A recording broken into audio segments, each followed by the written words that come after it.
Hey guys, today we're reading chapter 5 in TFA Ch.5's Things Fall Apart. Make sure that you are reading along in your book or the PDF and that you're taking notes as needed to prepare for discussion and the essay. Chapter 5. The Feast of the New Yam was approaching and Umuofia was in a festival mood. It was an occasion for giving thanks to Ani, the earth goddess and the source of all fertility. Ani played a greater part in the life of the people than any other deity, which is a god. She was the ultimate judge of morality and conduct. And what was more, she was in close communion with the departed fathers of the clan whose bodies had been committed to earth. The Feast of the New Yam was held every year before the harvest began, to honor the earth goddess and the ancestral spirits of the clan. New yams couldn't be eaten until some had first been offered to these powers.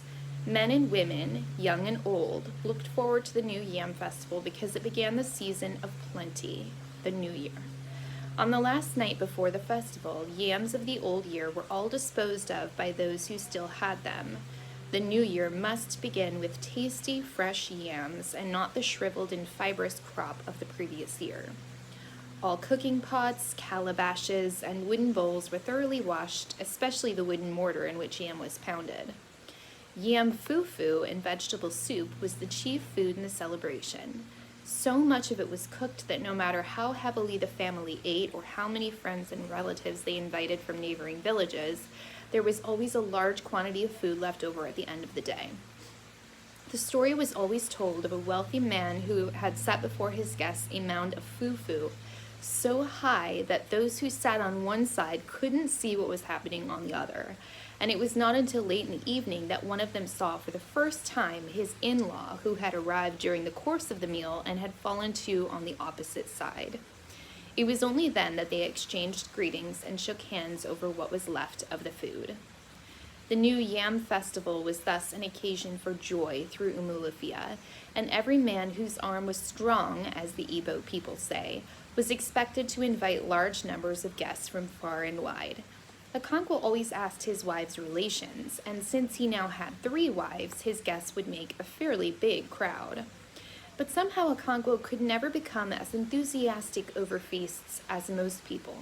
He was a good eater, and he could drink 1 or 2 fairly big gourds of palm wine, but he was always uncomfortable sitting around for days waiting for a feast or getting over it. He would be very much happier working on his farm. So I think the purpose of the beginning of this chapter is, again, to familiarize Western readers with some of the major traditions and the biggest cash crop of the Igbo people. And also that last part there is more indirect characterization of Okonkwo. So we're continuing to learn more about his character, and as the book progresses, we're seeing that he is like a complex human being, just like you and I, and he has his own motivations for being the way that he is and feeling the way that he does.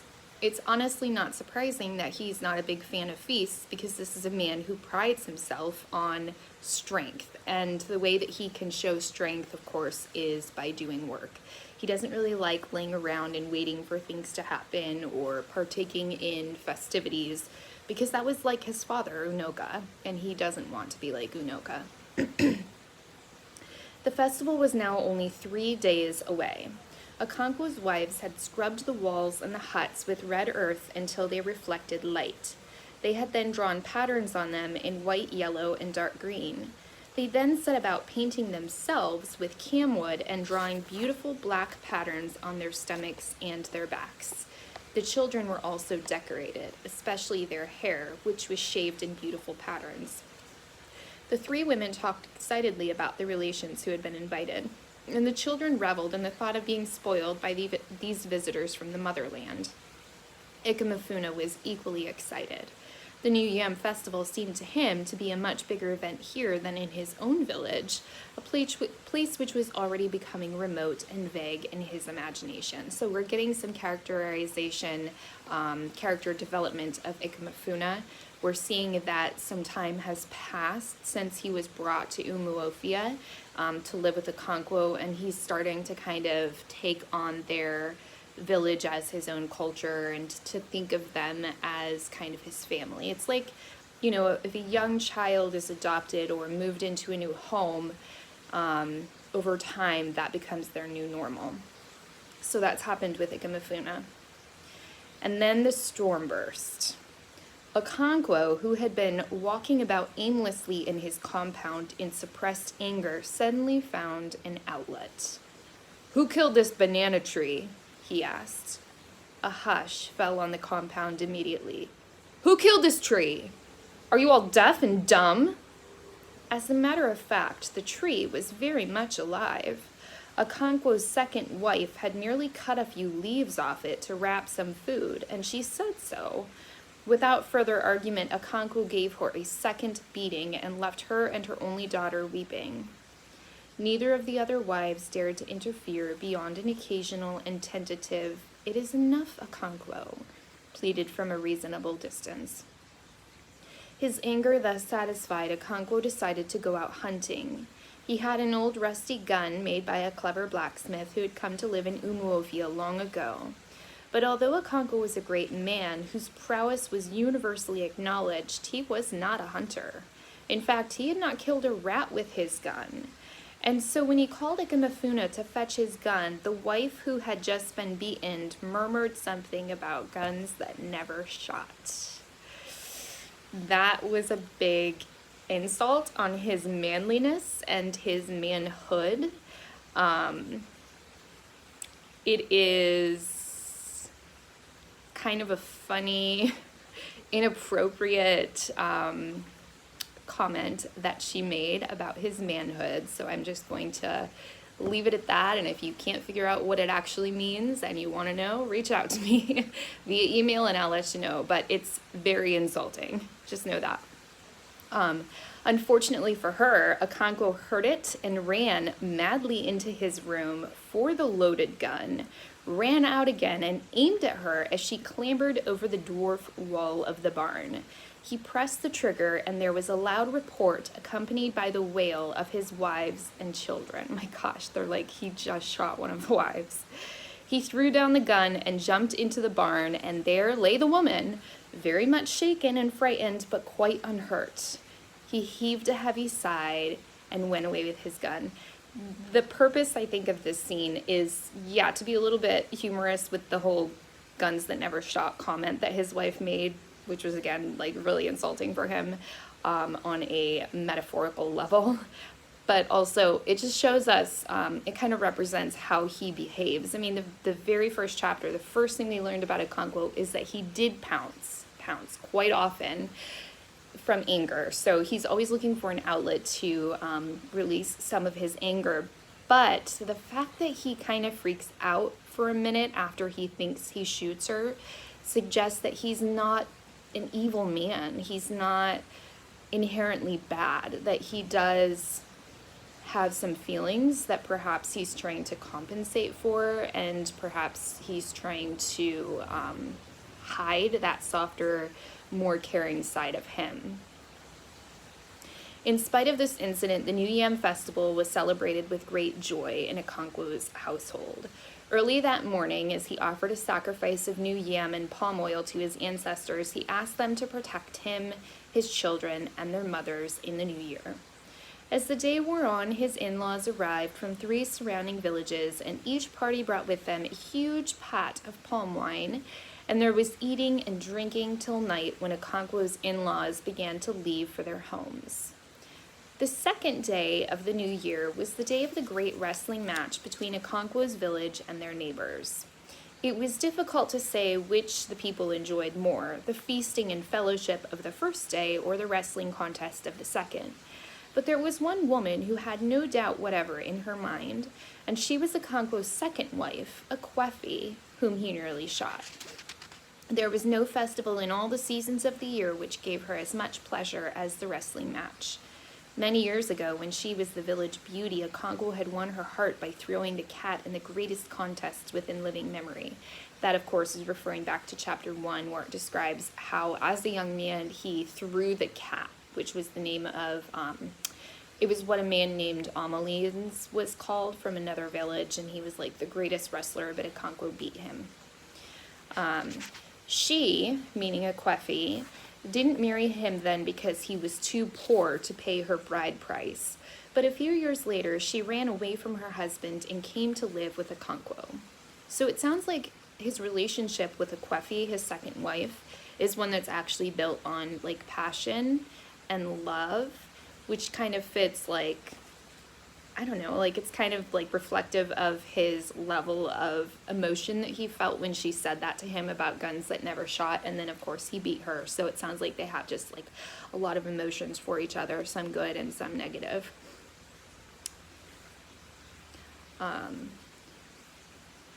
All this happened many years ago. Now Akwefi was a woman of 45 who had suffered a great deal in her time, but her love of wrestling contests was still as strong as it was 30 years ago. It was not yet noon on the second day of the New Yam Festival. Akwefi and her only daughter Azinma sat near the fireplace waiting for the water in the pot to boil. The fowl Akwefi had just killed, which is a bird, was in the wooden mortar. The water began to boil, and in one deft movement she lifted the pot from the fire and poured the boiling water over the fowl. She put back the empty pot on the circular pad in the corner and looked at her palms, which were black with soot. Azinma was always surprised that her mother could lift a pot from the fire with her bare hands. So we have some association with heat and fire, which is something that I've pointed out in previous chapters that are usually associated with a conquo. And we're seeing that this woman is also a little bit fiery based on her comment that she made about guns that never shot, based on the fact that she left her first husband to run away and actually marry a conquo whom it sounds she actually loved. And now this pot comment, pot as in like cooking pot, this comment about her being able to lift a pot with her bare hands, even when it's hot, is another way that the author's kind of impressing this upon us regarding her character. So we need to keep that in mind. I'm not really sure why yet or what the purpose of that is, but I'm noticing this kind of pattern as I'm reading. Akwefi, she said, is it true that when people are grown up, fire doesn't burn them? Azinma, unlike most children, called her mother by her name. Yes, replied Akwefi, too busy to argue. Her daughter was only 10 years old, but she was wiser than her years. But Nwoye's mother dropped her pot of hot soup the other day and it broke on the floor. Akwefi turned the hen over in the mortar and began to pluck the feathers. Akwefi, said Azinma, who had joined in plucking the feathers, my eyelid is twitching. It means you're going to cry, said her mother. No, Azinma said, it is this eyelid, the top one. That means you'll see something. What will I see? She asked. How can I know? Akwefi wanted her to work it out for herself. Oh, said Azinma at last. I know what it is. It's the wrestling match. This is like truly a realistic discussion between mother and daughter. I can speak as a mother myself. A lot of times you're trying to accomplish something, get something done in the kitchen or whatever, and your kid's like bothering you and asking all sorts of questions, and you love them, but you're kind of like brushing them off because you're needing to get some things done.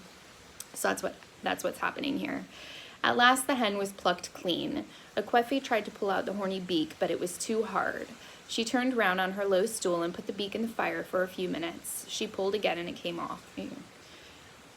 Akwefi! A voice called from one of the other huts. It was Nwoye's mother, Akonkwo's first wife. Is that me? Akwefi called back. That was the way people answered calls from outside. They never answered yes for fear it might be an evil spirit calling. Will you give Azinma some fire to bring to me? Her own child and Ikamafuna had gone to the stream. Akwefi put a few live coals into a piece of broken pot, and Azinma carried it across the clean-swept compound to Nwoye's mother. Thank you, Nna, she said. She was peeling new yams, and in a basket beside her were green vegetables and beans. Let me make the fire for you, Azinma offered.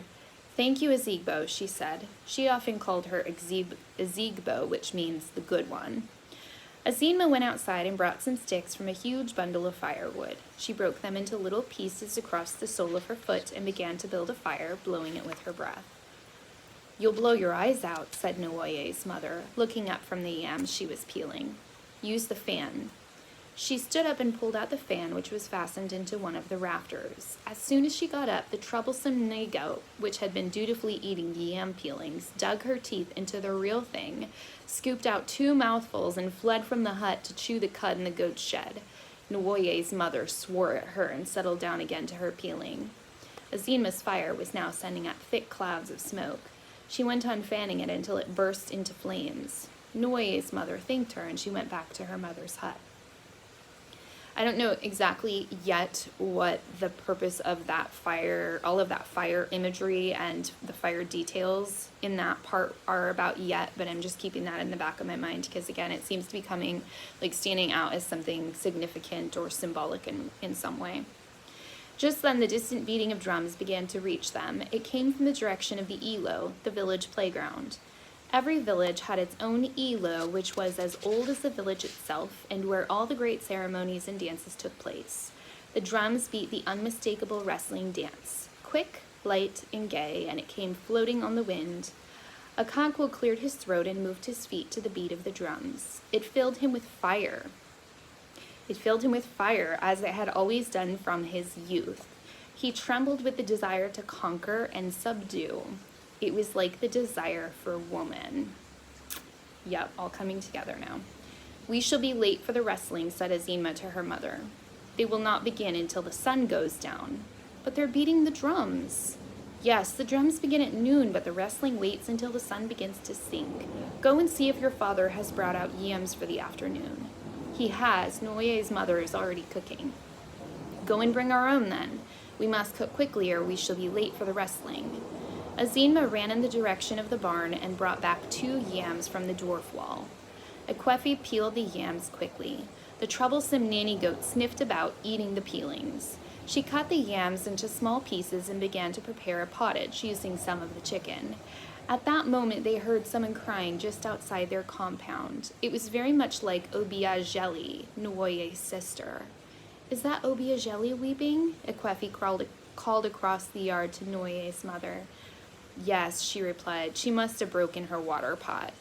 The weeping was now quite close, and soon the children filed in, carrying on their heads various sizes of pots suitable to their years.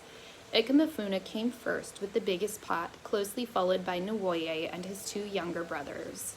Obiageli brought up the rear, her face streaming with tears. In her hand was the cloth pad on which the pot should have rested on her head. What happened? Her mother asked, and Obiageli told her mournful story. Her mother consoled her and promised to buy her another pot. Nwoye's young brothers were about to tell their mother the true story of the accident when Ikamafuna looked at them sternly, and they held their peace. The fact was that Obiageli had been making inyanga with her pot. She had balanced it on her head, folded her arms in front of her, and began to sway her waist like a grown-up young lady. When the pot fell down and broke, she burst out laughing. She only began to weep when they got near the iroko tree outside their compound. The drums were still beating, persistent and unchanging. Their sound was no longer a separate thing from the living village. It was like the pulsation of its heart. It throbbed in the air, in the sunshine, and even in the trees, and filled the village with excitement. We know that there are colonizers coming from Europe, and they're going to kind of take over and overtake the Igbo society. So I find it fascinating that here we have some personification of the Umuofia village with the Igbo people that makes the village seem like it's pulsing with life in that last paragraph. And I think that the author might be trying to emphasize that at this moment in time, this culture, the Igbo culture, is still very much alive. Ekwefi ladled her husband's share of the pottage into a bowl and covered it. Azima took it to him in his obi. Okonkwo was sitting on a goatskin already heating his first wife's meal. Obiageli, who had brought it from her mother's hut, sat on the floor waiting for him to finish. Azima placed her mother's dish before him and sat with Obiageli. "Sit like a woman," Okonkwo shouted at her. Azima brought her 2 legs together and stretched them in front of her.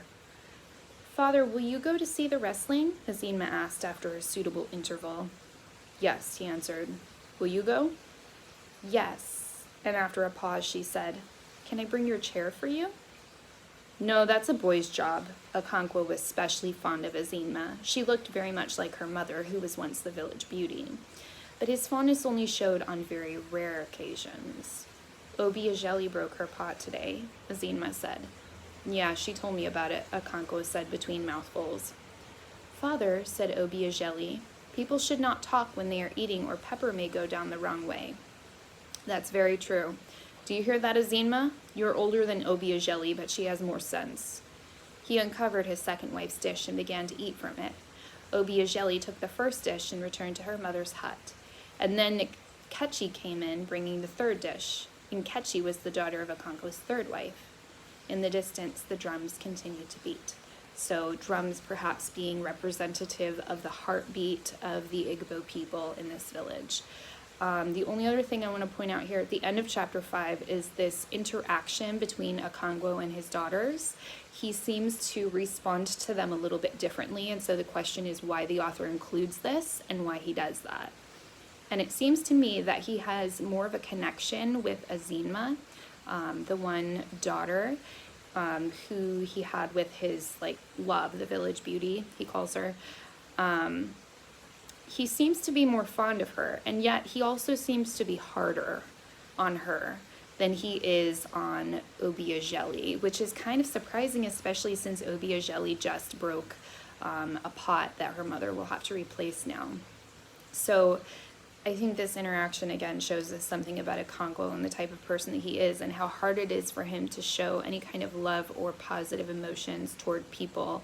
And the closer he is to those people, the even harder that it is for him to show those emotions toward them. And instead he turns those emotions into something negative or mean. Okay, so that's it for chapter 5. I will see you soon for chapter 6.